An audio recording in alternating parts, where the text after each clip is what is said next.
Hi, it's great to be here today. My name's Nikki Crichton. I am a tax partner out of the New York office for KPMG.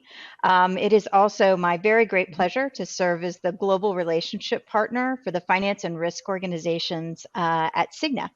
And in that capacity, I'm here today talking with my very, very good friend, Carrie Casciani. We're kicking off KPMG's Risky Business Summit. So super excited to be here today. Carrie, I'd like to turn it over to you for just a second, just to introduce yourself. And then our format here is going to be just question and answer and go through some hot topics on your mind as the Chief Risk Officer.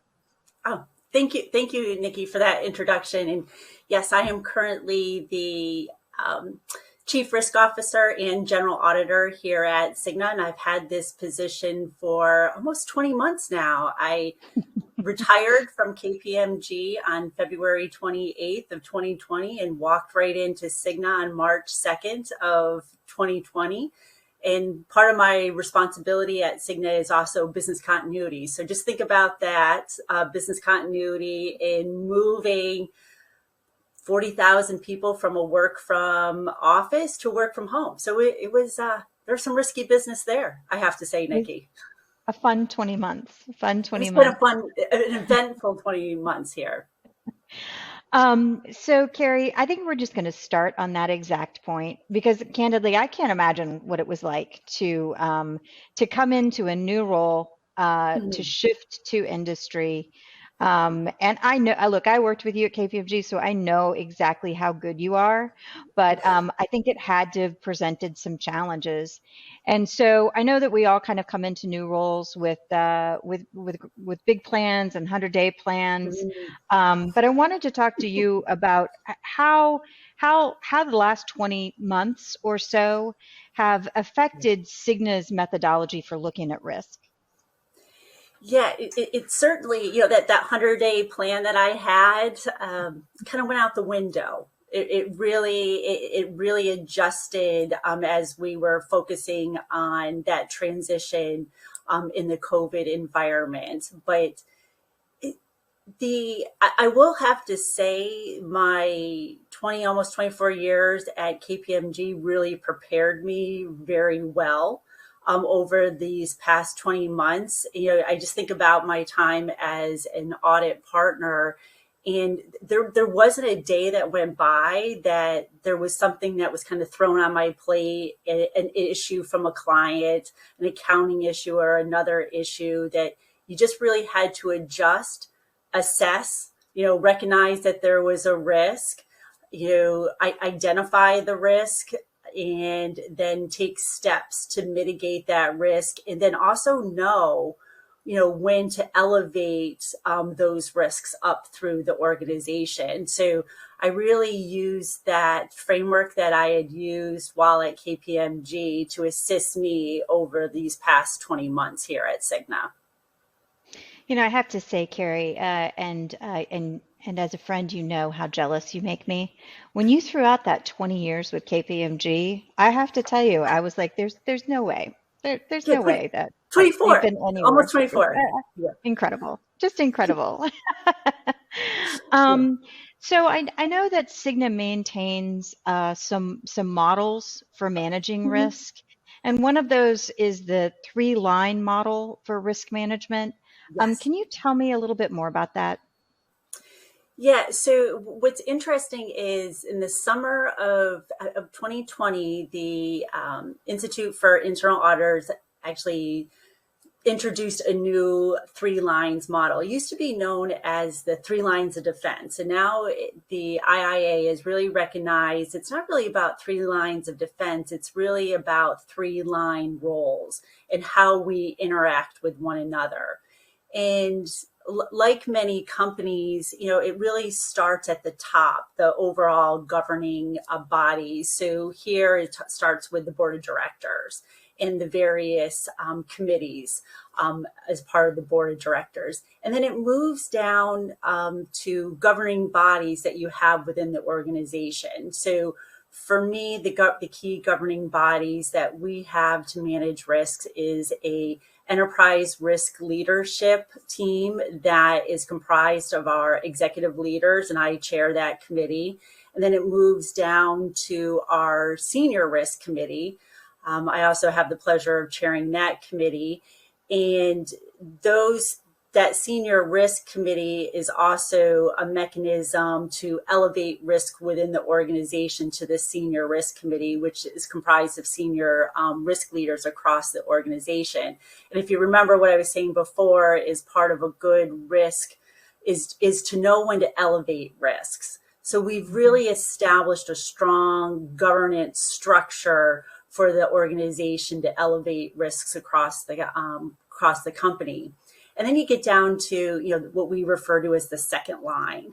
The second line being, the ERM program, as well as, we're a regulated entity. We have our compliance folks. We have the team that I spend a lot of time with is our information protection team, which is headed by our CISO. And if there isn't a week that doesn't go by that I'm not on the phone with our CISO. And also you think about our strategy, corporate finance. Corporate finance plays a very strong role in the second line.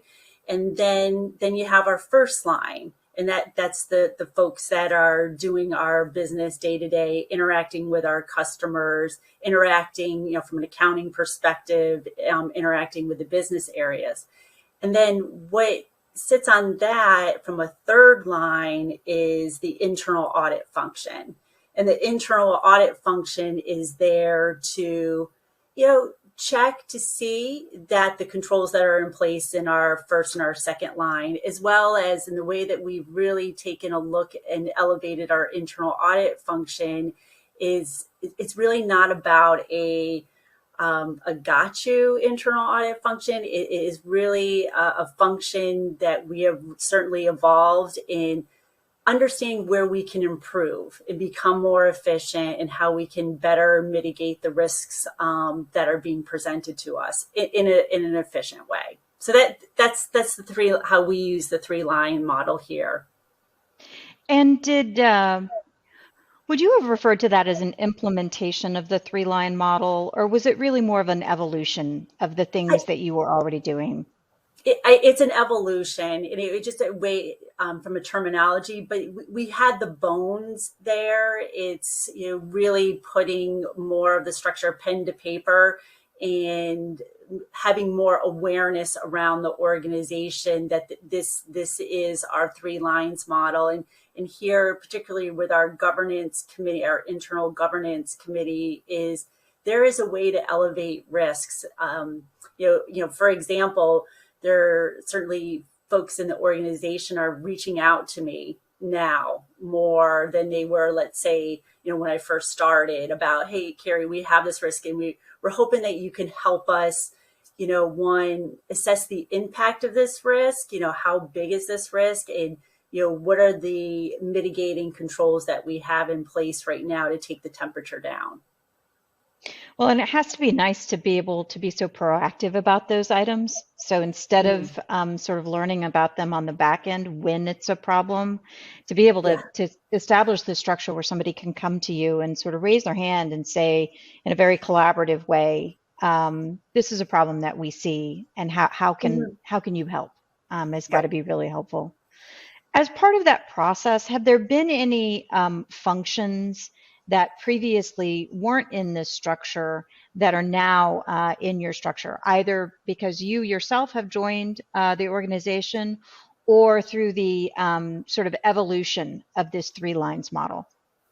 Yeah, I think one of the things that we are certainly, and this really came about, is when we were talking about with the COVID, is this third line or this third party risk. Is that is certainly evolving. Is third party risk is really getting an understanding of the risks associated with all of the third parties that we interact with. Is understanding, do they have the same control structure in place? that we do? Do they hold themselves to the same standards that we do? And really understanding and prioritizing those third parties that we need to actively monitor. So it is something that we had always been doing, but it's certainly more attention is being put on third parties, as Well, it's well really as nice. data.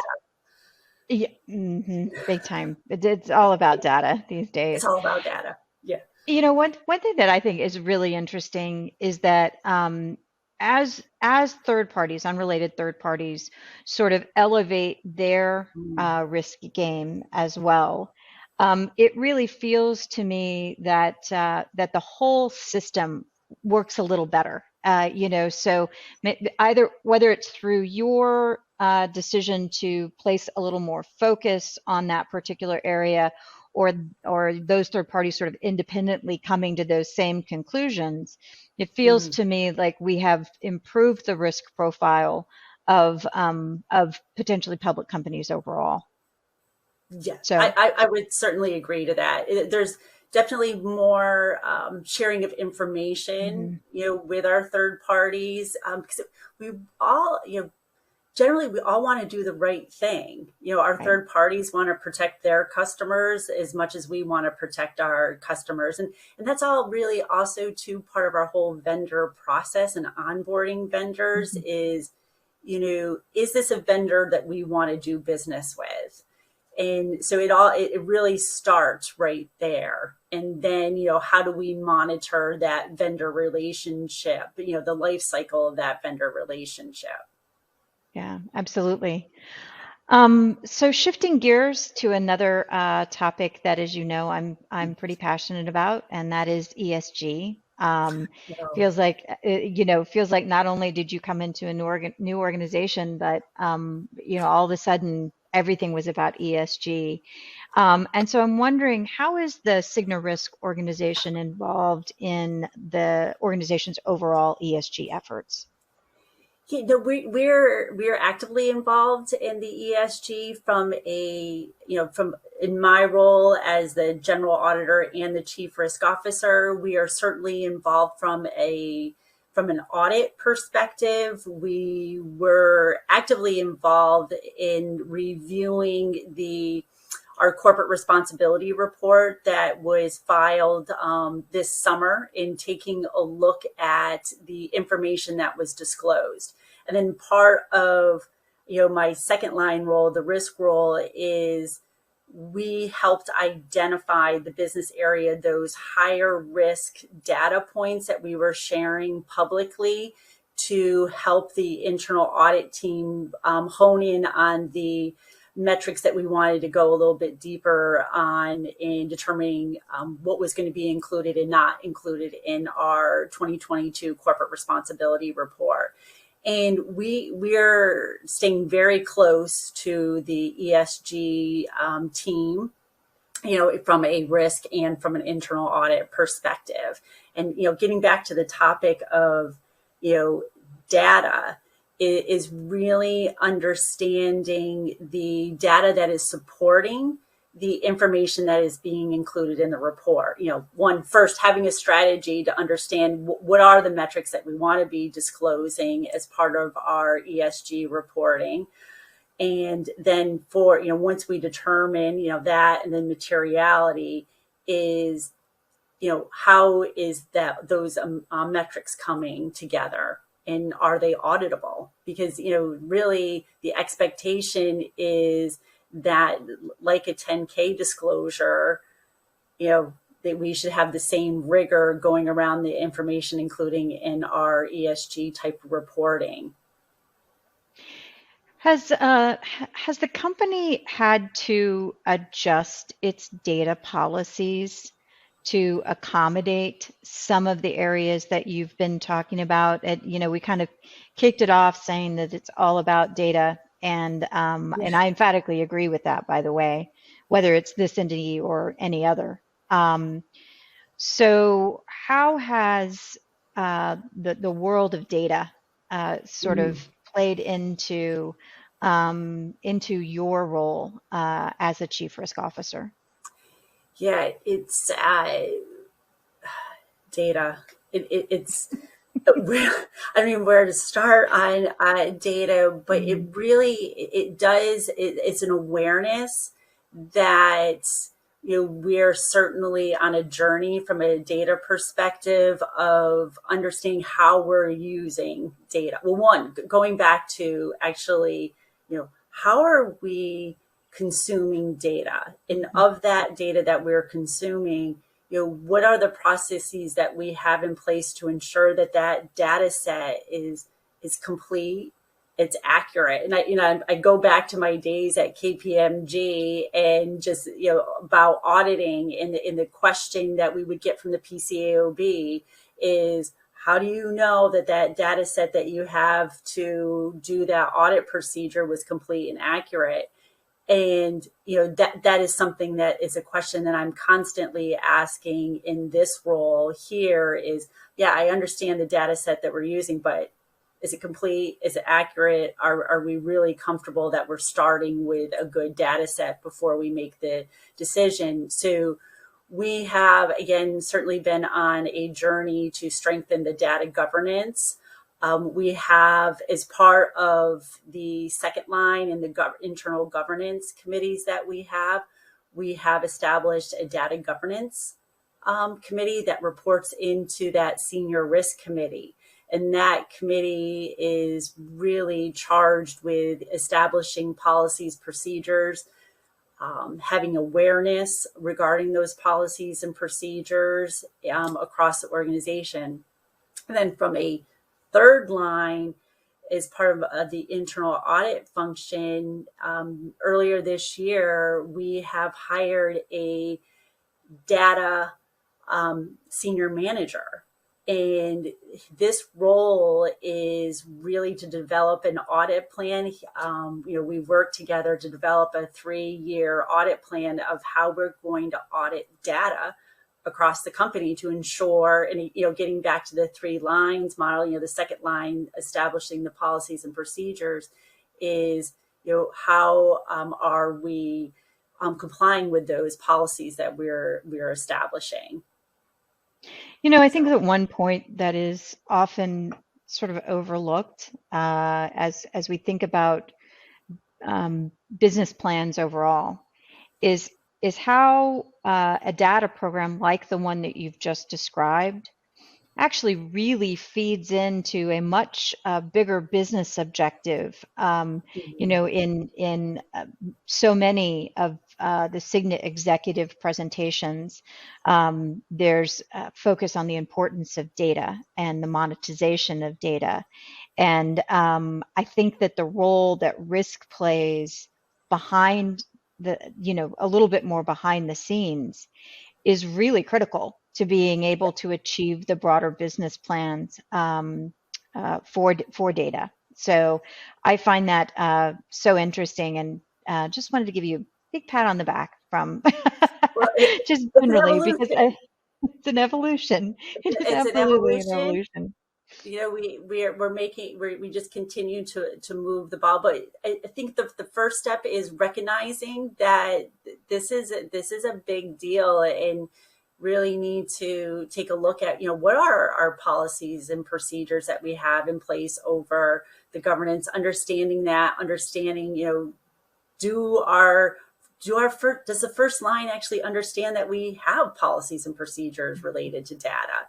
And that's really one is part of the second line in the risk piece is to do the risk assessment over that. And then the third line is to come in and, audit compliance to that and offer ways to improve the compliance with those policies and procedures. Yeah, that's fantastic. So, on a shifting to a little bit of a lighter note, given that you've been in the role for 20 months now, what function of your job, your particular role, did you really sort of never anticipate being something that you did as you shifted to industry? I honestly is sitting at the table when we were trying to move people to the work from to work from home, and just the technology that we had to think about in setting, particularly, and any of you that are working in an industry where you have customer service, and just think about, people in the customer service in their roles, they come in, they answer the phones, and it's not something that where they're bringing their computers home at night, that was not something that they normally did. So is really setting up their home as if they were coming into the office. And, for somebody like me, my experience as an auditor, I carry my computer in my bag. And I'm, so the whole shift for me from, working in the office to working at home was, it wasn't a real big transition. I mean, just think about, Nikki, think about where you've worked throughout your career. I mean, I remember working at a table in a bank in the basement where somebody, as part of their lunch break, like ate lunch around me. And then at one point, somebody took a nap on the couch next to me, but we worked through it. I mean, as part of, how we did, but taking that group that wasn't necessarily used to working from home and doing that transition, and then also understanding, okay, what are the risks? We had to make sure, okay, one, how do we even get all this equipment to everybody? And just the logistics of setting up pickup points across the country where people could come and pick up their laptop, how they're going to connect to the internet, phones. They needed a Cigna phone, and how that was going to get connected. So that, first few months was pretty exciting for me to work through that process. And, what I also learned in that process is a lot about the Cigna culture, a culture of, we had an issue and we all came together, regardless of who you were. All of a sudden I was just I'm the new person, and I'm getting pulled in. And I do remember at a certain point where I needed to pull in, my boss, because I'm like, I just need some help here to help try to navigate. And he couldn't have been more gracious. Like, Carrie, whatever you need. And I was like, wow, this is terrific. So we got through it. My first job, I was positioned in the copy room of of of a particular business. Now, there were pluses and minuses. You got to see a lot of people, and you literally got to meet everybody. The negative, of course, is that you were sitting, like, when I say in the copy room, it was a small room, so it was me and the copier. Yeah. So it was a little bit, like you said, I think that we've learned to overcome almost anything. Yes. And that was a good background to sort of where we've landed in the midst of the pandemic. I do worry about some of our professionals, and I'm sure you do too, about the impact that this is having on them. Just we're fortunate to be at the point where you can sort of work in a very functional environment, but I do worry about our professionals not having that benefit. Yeah, and that's, you talk about risk, is that is something that I really do worry about, is how we're actually connecting with our people on our teams. And that connection point is really important, and that human interaction is, how do we get that back? So, I have been back in the office since really September of 2020, a couple of days. I'm now probably, I'm home today, but I'm typically in the office 3 days a week. And, having people and meeting people face to face, there's a lot of benefit. Like even Nikki, like, I was really hoping that you and I could have done this face to face. Yeah, me too. Me too. But just trying to make the best. But the importance of that, that connection in the culture, especially for our new people that are joining our teams, and how are we getting them connected? Because I've seen it even as part of our internal audit. We've hired a number of people during this remote working environment, and probably the turnover in that group is probably 50%. And Yeah. we're running at probably 20% in internal audit. But so we're not, we need to do better on onboarding and staying connected to those to that group of people. Yeah, it's really fascinating. So sort of the very same story at KPMG, and that is the challenges around integrating new people who are not familiar with the culture. And what we find is that the the newer professionals are so eager to get to the office and so Yeah. eager to get to know people, um, and and being able to give them that experience as much as you can, even if we're not in the office 5 days a week. So is a real challenge. But I do want to pivot, because you've raised the topic of team. Can you give me a little idea around the sort of the size and scale of your team, and sort of to your point, how has that changed over the course of your tenure? Yeah, so the team that I have probably, so I have a global role, and so I have under my role, I have our special investigations unit that does investigations of provider fraud, which I could spend lots of time chatting about that. And some days I'm like, the leader that I have in that group is, oh God, it's fascinating. In the schemes that, some folks do, and you're like, huh, but we catch them. We're very, very effective at catching that using data and analytics in large part. But so that team is about 200 individuals, geared, a lot of investigators that investigate those.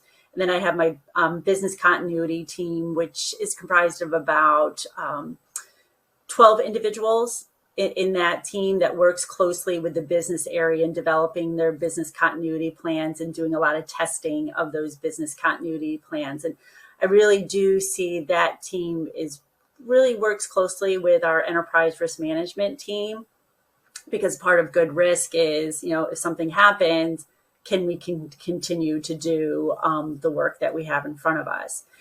Our enterprise risk management team is a smaller team. It's probably right around 15 individuals. But the way that I look at the enterprise risk management team is it depends on the organization how big that team from an enterprise risk management can be. Because I've certainly in that role, I've had a lot of discussions with other CROs across the healthcare industry as well as outside of the healthcare industry.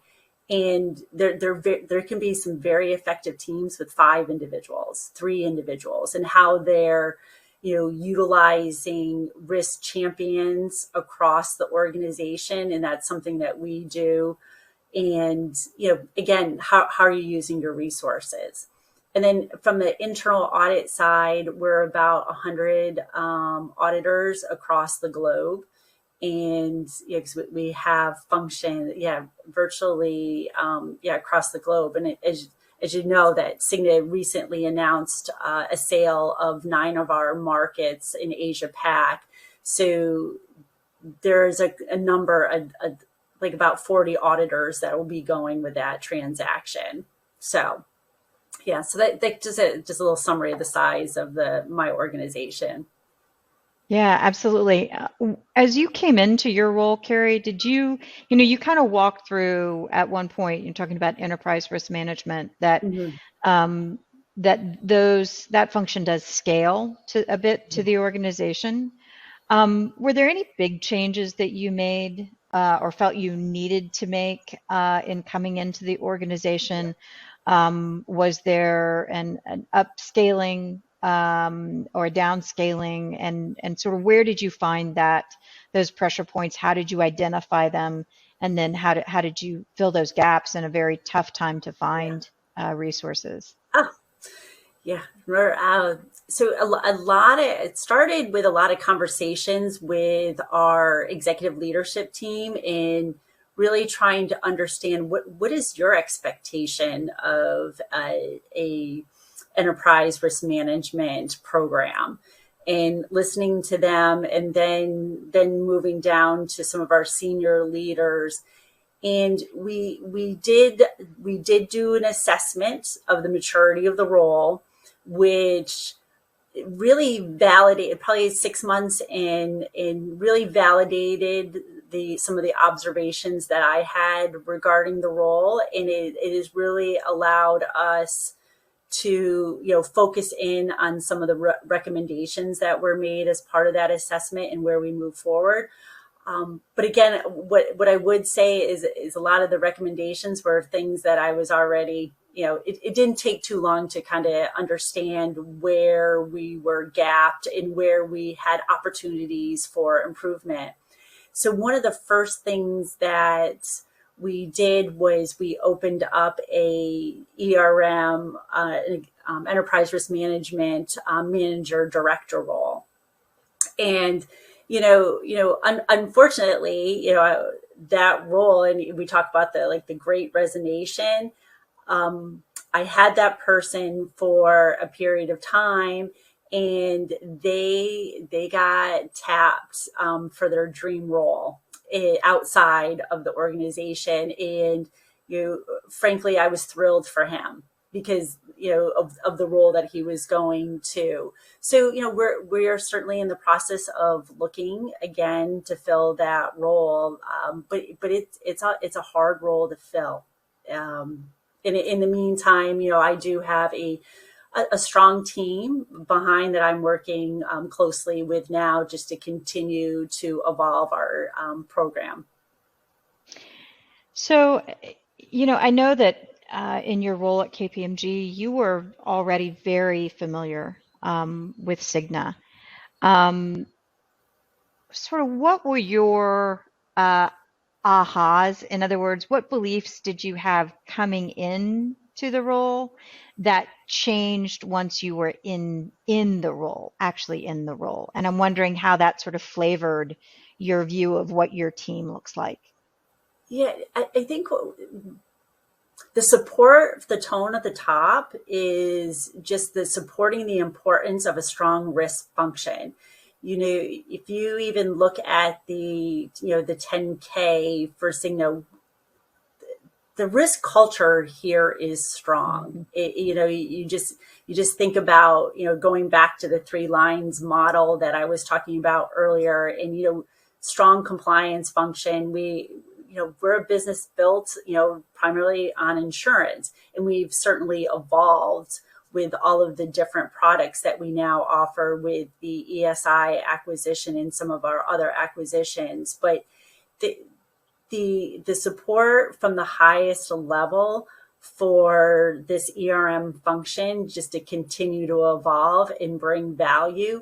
I wasn't necessarily surprised, but I was really, really pleased that wasn't something that I had to continue to gain support for, why I wanted to make the changes. It was more like, this is good, Carrie, keep moving on this, because we do see that there is a lot of value in a strong ERM function. Really, the way that I think about ERM is, really bringing together a framework that provides a consistent and coherent process to manage risk across the organization. And that really is my responsibility, is to really establish that framework. And then also, on that is how are we managing the risks that we have, the greatest risks that we have, and also what are we doing as a program to anticipate risks that are coming. And that's a hard, the anticipating, you kind of know what's already at your door, like cyber, that's there. We're all working in it safe, but what's that other other risk that we need to start to highlight and again create awareness to our leaders across the organization, and then push that down to our first line. So, two themes that we, of course, see across all of consulting, whether it's audit, advisory, or tax, the dual themes of outsourcing and also increased automation of functions. Mm-hmm. How have those themes resonated with you in your new role? And what is your sort of level of embracing the balance between being responsible for risk and outsourcing that risk, or Yeah. relying on automation or technology to provide to cover a portion of the function? Very interested in sort of hearing your view on that. My view really, it was definitely, it's when I was at KPMG, one of the industry I spent a fair amount of time was in the financial services and in banking in particular. And the national regulator, the OCC, their view, and this was early on, it's got to be 10-15 years ago, is they released a bulletin regarding like third party risk. When the trend was outsourcing, and the OCC was very clear, is while you may be outsourcing, you still own this risk. So that really has informed me, through that experience, is that regardless of how we outsource, it's still our risk. And again, going back to what COVID really, I do think, shined a light more on, is that third party risk and what we're outsourcing, and really understanding that, and ensuring that, do we have the right oversight of those risks that we are outsourcing? What are we doing to monitoring that? Are there dashboards that we're looking at periodically or consistently? And, are we looking at, the contracts that we're setting up, and audit rights? Are we exercising those audit rights? So a lot of the things that I learned back in the day of the bank auditing banks, it is just, again, it's very applicable today to any organization. And, and I wish I had that OCC bulletin, but I'm sure you could just Google it. But it's an OCC bulletin just about third-party risk management. And I really do think that the points that they raise there is any organization should be taking a look at that and thinking about how you're addressing the points that were raised in that bulletin. Yeah, I really have to think that the pandemic has dramatically accelerated not only a move towards outsourcing, but also a move towards increased technology enablement of functions, which has probably really only served to put more things on your plate as opposed to less things on your plate. Yes. Yeah. No, we're certainly,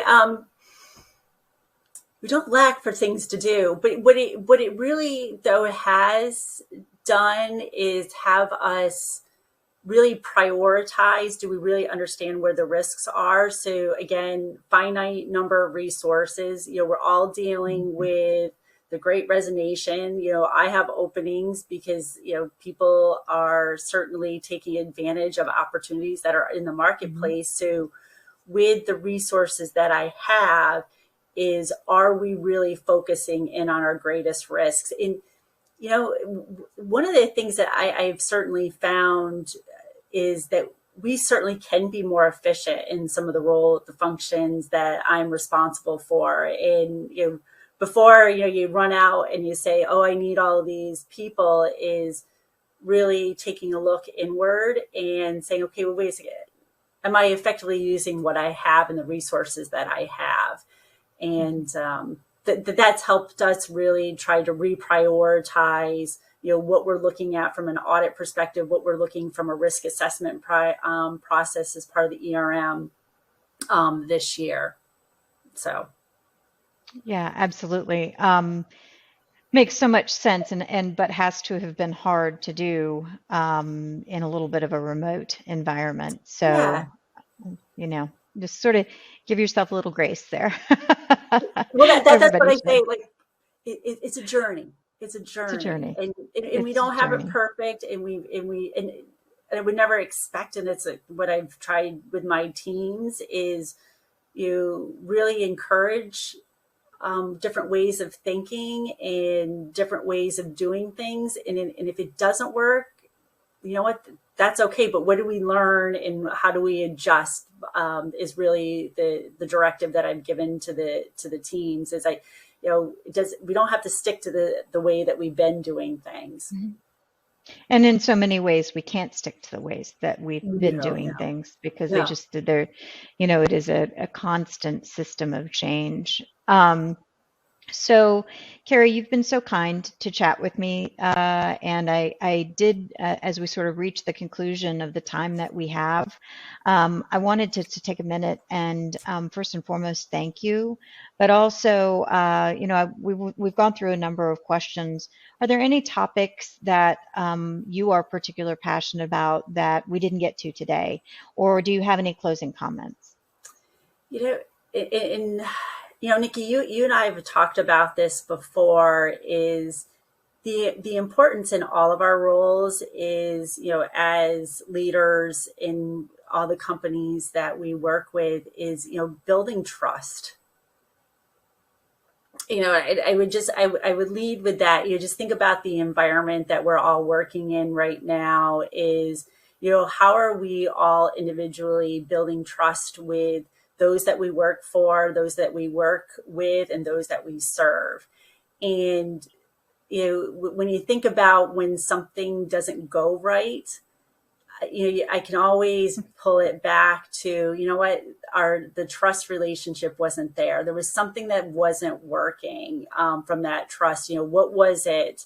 And I go back to that one book that I read, Unleashed, and the trust triangle, where the 3 points of trust is making sure you're authentic, you're using logic, and you really truly are have empathy for the issue that you're working on. So whenever I think that something isn't going well, it's part of my evolution of the ERM program, my audit program. I can honestly go back, like, I need to spend more time building the trust and the relationship here, because that's where I fell down. Like, from a logic perspective, I didn't clearly articulate, why it's a benefit to move the way that we were doing. So I needed to spend more time on the logic component of the trust triangle. So, I leave that with you. It's a basic thing, but without trust, it's really hard to move any function forward. I couldn't agree with you more. And that's also so true of internal relationships within the organization, relationships with your consultants. I would love to sit here and tell you that every project goes, seamlessly, but they don't. There's always going to be a hurdle along the way. And if you have that trust relationship with, in the organization or with a client, you can hit the pause button and say, all Yes. right, you know what, we somehow we got off track and we need to get back on track. And how are we going to go about that? And so I think that is of paramount importance in everything that we do. So, Carrie, I want to just say again, thank you. Thank you for your flexibility. And in this presentation, I was really hoping that we could get together in person. I know. I hope we could get together, despite not being able to do that for this. I hope that we can get together in person soon. And it's just amazing to see you today. And of course, look forward to catching up soon. No, likewise, Nikki. I am looking forward to sitting down and having dinner, and we could talk more about all these topics. Absolutely. and, Absolutely. and, Thank you and so our much. and our lovely daughters. It's like a pack of wild animals. Pack of wild animals. Exactly. Talk about risk. Yeah, risky business. That's Risky definitely the business. case. Yeah. Thank you again. Really appreciate your Bye. time. Yep. Thank you. Bye.